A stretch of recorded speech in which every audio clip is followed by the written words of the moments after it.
208장 2절 3절 찬송하겠습니다.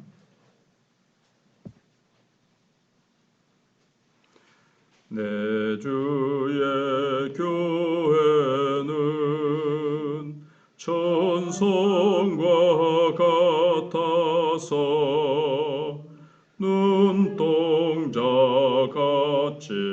아끼사 늘 보호하시네. 이 교회 위하여 눈물과 기도로 내 생명 다하기까지 늘 봉사합니다.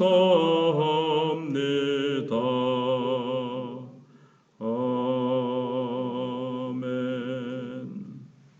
하나님 말씀 출애굽기 39장 32절 그리고 42절 43절 이렇게 봉독해 드리겠습니다. 봉독해 드리겠습니다.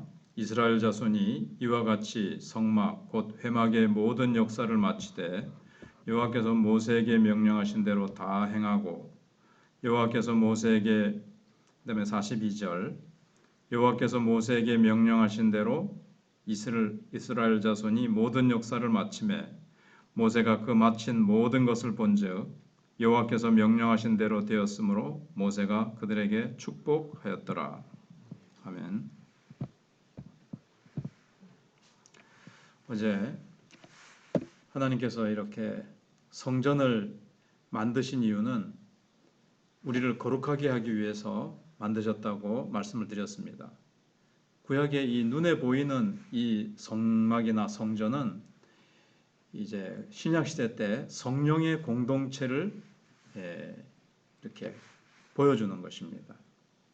그래서 성령의 공동체가 아니면 거룩함을 만들어갈 수 없다고 말씀을 드렸습니다. 왜냐하면 사람은 자기 혼자 있으면 자기가 도대체 어떤 사람인지 내가 영적으로 어떤 부분이 부족한지 이런 것들을 볼 수가 없기 때문에 그렇습니다. 그러나 성전에는 하나님이 계시고 거룩함을 함께 이루어가는 성도들이 같이 있습니다.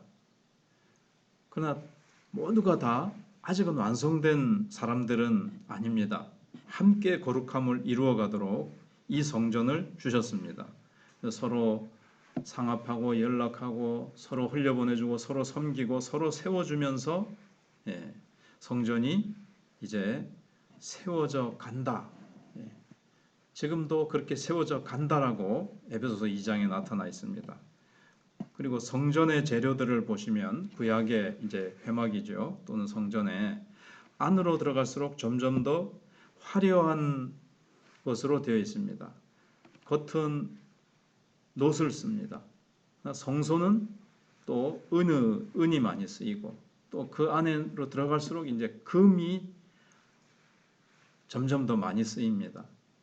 이것은 점점 더 이제 깊은 곳으로 초청하는 이렇게 모습으로 보여지지 않습니까? 금은 이제 신성을 얘기하는 거죠. 그러니까 안으로 들어갈수록 하나님께로 가까이 나아갈수록 하나님의 영광이 더 풍성히 비추는 모습을 보게 되는 겁니다. 처음에 우리가 나왔을 때는 있는 모습 그대로 다 받아주십니다. 그러나 얼마 지나지 않아서 그게 전부가 다 아니라는 것을 알게 됩니다. 왜냐하면 모두가 다 자신의 부족을 깨닫고 하나님께 더 가까이 나아가기 위해서 애쓰는 것을 보기 때문에 그렇습니다. 그래서 나도 저분처럼 더 저렇게 예수님을 닮은 거룩한 모습으로 되고 싶다. 저분은 하나님을 더 알고 거룩해지기 위해서 저렇게 힘쓰다 보니까 저렇게 아름다운 모습의 경지까지 갔구나. 나도 그렇게 돼야지. 이제 이렇게 이제 되는 겁니다. 서로가 다들 그리스도를 더 닮으려고 그러고 하나님을 더 알아가려고 합니다. 바른 교회의 모습은 바로 이렇습니다. 지속적으로 하나님께 나아가는 공동체, 이게 이제 바른 교회의 모습입니다. 우리는 아직 아무것도 되어 있지 않습니다. 근데 우리의 경쟁 대상은 다른 교회가 아닙니다. 오직 장성한 분량에 우뚝 서 계신 그리스도입니다. 거룩해진다는 것은 하나님을 새로 발견한다는 것입니다. 어제까지 발견했죠. 그러나 오늘 또 하나님의 또 더 깊은 곳으로 들어가서 더 영광스러운 부분을 발견하고 내일 또 더 영광스러운 부분을 발견하고 그렇게 되는 겁니다. 하나님은 멀리 계시고 정말 알쏭달쏭하고 모호한 분이 아니십니다.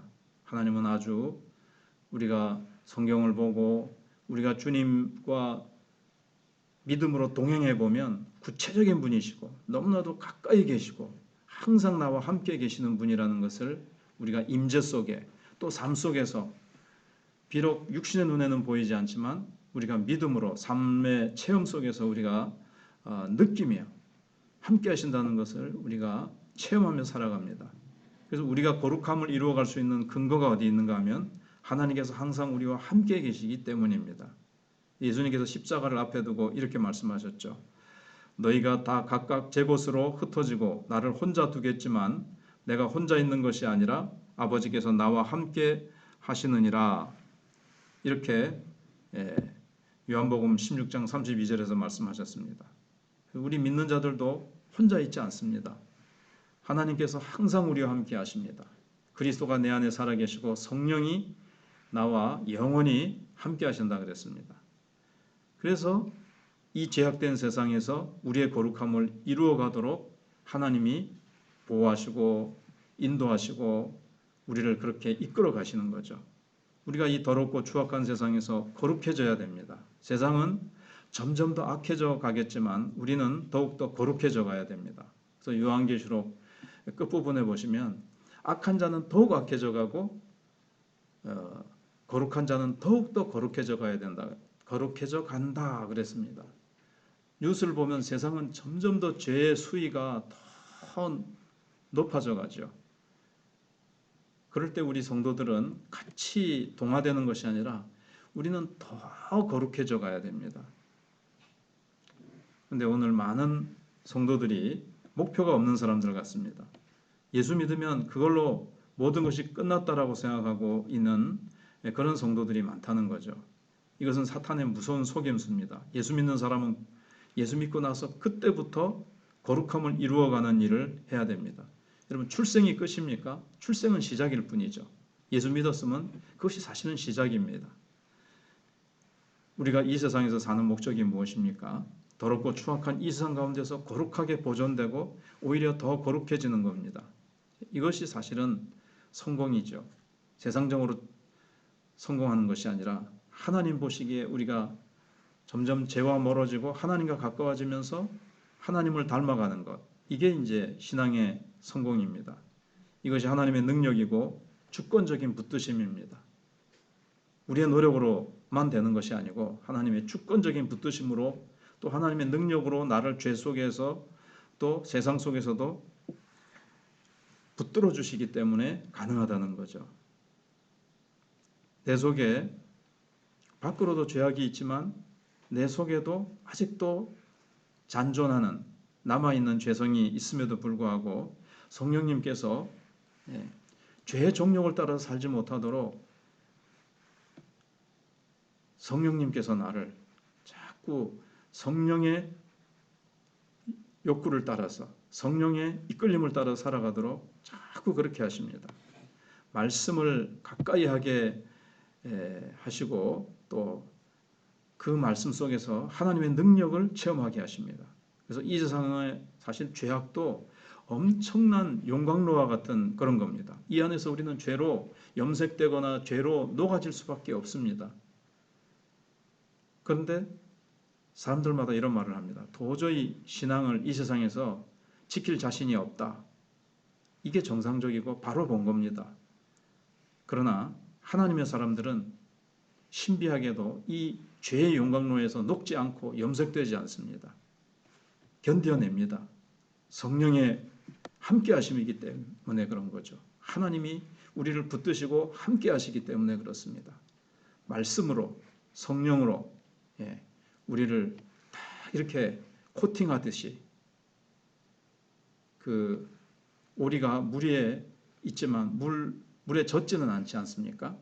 예, 그 기름이 털에 이렇게 발라져 있기 때문에 우리도 성령으로 기름 부음 받아서 성령으로 충만하기 때문에 죄가 우리 속으로 스며들어가지 못하도록 죄의 용광로 속에 있지만 예, 성령으로 충만하게 이렇게 갑옷을 입듯이 되어 있기 때문에 우리가 죄에 녹아지지 않고 죄에 우리가 오염되지 않고 그렇게 살아가는 겁니다. 물론 완벽하게 되어지지는 않습니다. 그러나 거룩을 향해서 한 걸음 한 걸음 한 걸음 그렇게 나아갑니다. 주님이 높은 산에서 변화되셨을 때 이 세상에 빨래하는 자가 그렇게 희귀할 수 없을 정도로 흰옷을 입고 나타나셨다고 말씀하고 있습니다. 이 엄청난 죄악 세상 가운데서도 예수님의 이 옷은 전혀 때가 묻지 않았습니다. 예수님의 심성이 그렇게 됐다는 거죠. 그 이유가 뭡니까? 항상 하나님과 함께 하셨고 하나님의 말씀대로 한 걸음 한 걸음 주님 아버지를 의지하면서 말씀대로 순종하셨기 때문에 그렇습니다. 네, 기도하겠습니다. 하나님 아버지 감사합니다. 오늘도 귀한 하루 오라가시고 이 새벽에 우리가 성령의 기름 부으심과 우리가 성령의 충만함으로 우리가 갑옷을 입고 어두워지고 죄악으로 더 수위가 높아져가는 세상 가운데서도 우리는 점점 더 말씀을 붙들고 성령의 인도하심을 따라 순종하면서 더 거룩해져 가기를 원합니다. 예수를 믿은 것으로 다 끝난 것이 아니라 하나님의 자녀로 거듭났으니 우리가 하나님 아버지를 더 알아가고 하나님께로 더 가까이 나아가면서 하나님의 영광의 광채에 그렇게 우리가 감격하고 또 주님을 점점 더 닮아가기를 원합니다. 또 하나님의 주권 가운데 우리를 붙들어 주셔서 죄악 많은 이 세상에 우리가 물들지 아니하고 죄악의 용광로에서 우리가 녹아지지 아니하고 우리가 견디고 승리하며 내 속에 있는 죄의 세력도 성령의 이끄심을 따라서 죄의 열매를 맺는 것이 아니라 성령의 열매를 맺으며 나아가게 해주시니 감사합니다. 때로 실패하고 넘어질 때가 있습니다. 육신의 정욕을 따라 살아갈 때가 있습니다. 그러나 곧바로 쓰러진 자리에서 말씀의 지팡이 짚고 일어나서 성령의 능력으로 계속 주님을 향해서 달려가는 저희들 되게 해 주시옵소서. 오늘도 사는 모든 성도들이 세상에서 소금과 빛이 되고 제사장적 사명을 감당하기 위하여 이 세상에서 지금 미혹되어 진리를 떠나고 예배를 떠나고 하나님의 은혜를 떠나는 수많은 성도들을 위해서 한국교회를 위해서 기도하는 우리 마천교회가 되게 해 주시옵소서. 다음 세대를 기억해 주시기를 원합니다. 주일학교의 교사들과 우리 학생들 하나님께서 크신 권능으로 주권적인 은총으로 붙들어 주시고 박순영 집사님 잘 치료되게 하여 주시고 이춘자 집사님도 또 금요일날 디스크 돌출 부분을 시술하게 됩니다. 하나님께서 도우셔서 잘 시술되고 건강한 허리로 회복되게 해 주시기를 원합니다. 그 외에도 우리 손상인 권사님, 박영정 권사님을 비롯하여 노부모님들과 우리 성도들의 영육간에 붙들어 주시고 이 나라의 지금 대선을 앞둔 혼탁과 북한과의 이런 관계 속에 하나님께서 간섭하셔서 잘못된 부분으로 나아가지 않도록 또 한국교회를 무엇보다도 회생시켜 주시고 소성시켜 주시고 부흥시켜 주시옵소서. 감사드리오며 예수님 이름으로 기도하옵나이다. 아멘. 기도하시다가 돌아가시 바랍니다.